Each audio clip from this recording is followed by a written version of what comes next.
it here first. Micah wants to be paid. Wait, I think he's on the record stating that he wants to be paid, no? He's on the record saying that he wanted to get paid as early as last year. Correct. When he was first extension eligible. That's right. And the Cowboys slow rolled it in because they had the Dak Prescott contract and they had the CeeDee Lamb contract to contend with. But there was nothing going into this offseason more important, more pressing to the franchise than signing Micah Parsons. And since the beginning of the offseason, we saw the edge rusher market be reset 3 times over. Mm-hmm. It's an absolute embarrassment the Cowboys have waited this long, and it just shows you that they're not serious about doing everything that they can to field the most competitive product on the field, because they don't give a damn when it comes to their salary cap. They could have saved a lot of money in terms of what they would have had to commit to Micah Parsons in the way of average annual value, in the way of cap space, in the way of total guarantees.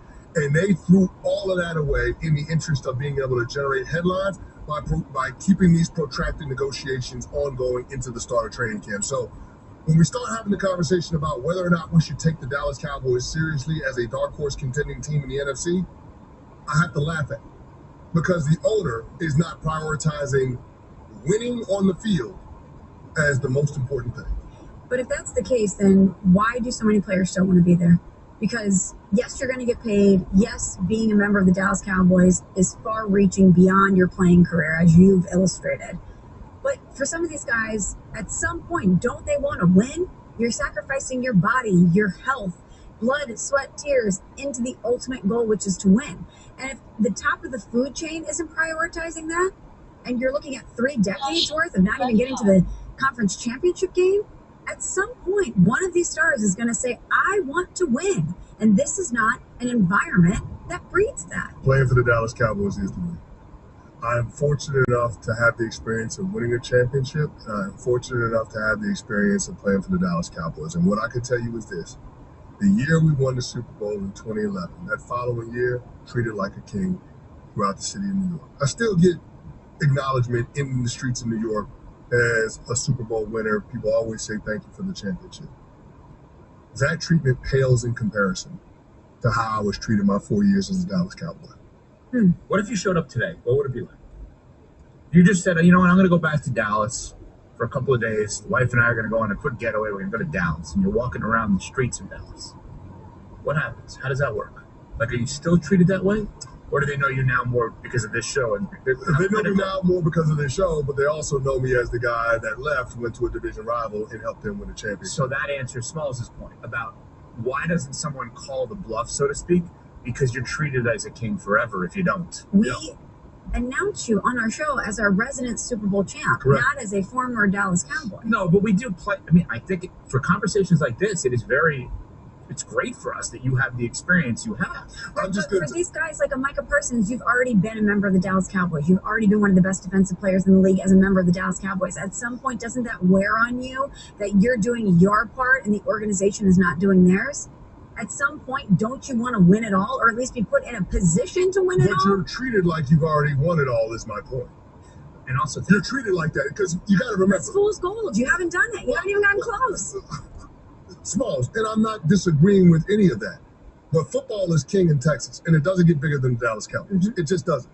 You are deified if you play for the Dallas Cowboys. Sure. I remember I would go to different cities in the offseason around the country, and everybody knew who I was. Didn't have to stand in one line at one club.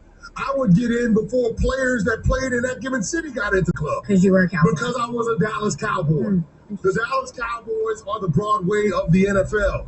They are the marquee. The players for the Cowboys are the marquee. Jerry didn't lie to me when he said playing for Dallas is like playing on Broadway.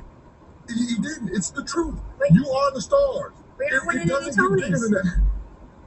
Well, you say you're not winning any Tonys, but guess what? It's box office hit after box office hit after box office hit. It's like Tom Cruise in them damn Mission Impossible movies. Everybody's always showing up to see it, and you know how the movie's gonna go, and you know how the movie's gonna end.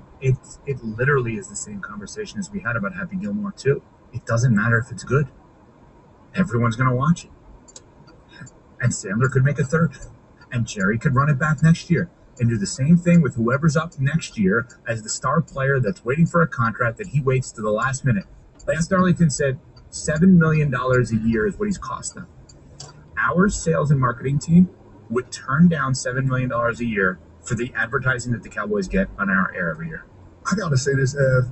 The more we talk about it, the more I realize the psychology behind how Jerry Jones has branded this team. It's brilliant. Is ingenious. It's brilliant. It's almost diabolical. I thought We are hooked on this. Yeah, yeah. We are hooked on it. The media's hooked on it. The fans are hooked on it. Even the players are hooked on it. It's brilliant. They can't. Everybody is stuck. You're not moving on from the Dallas Cowboys in terms of wanting to entertain the conversation of them being competitive in any given year. He's the original reality TV. He recognized something in us that we didn't even know 30 years ago. No doubt. And we, as I said last week, are a pack of suckers because we fall for it every time. Every year. For an organization who says they're America's team, but they haven't won anything in decades, yet we give them all this airtime. Consumers, It's insane.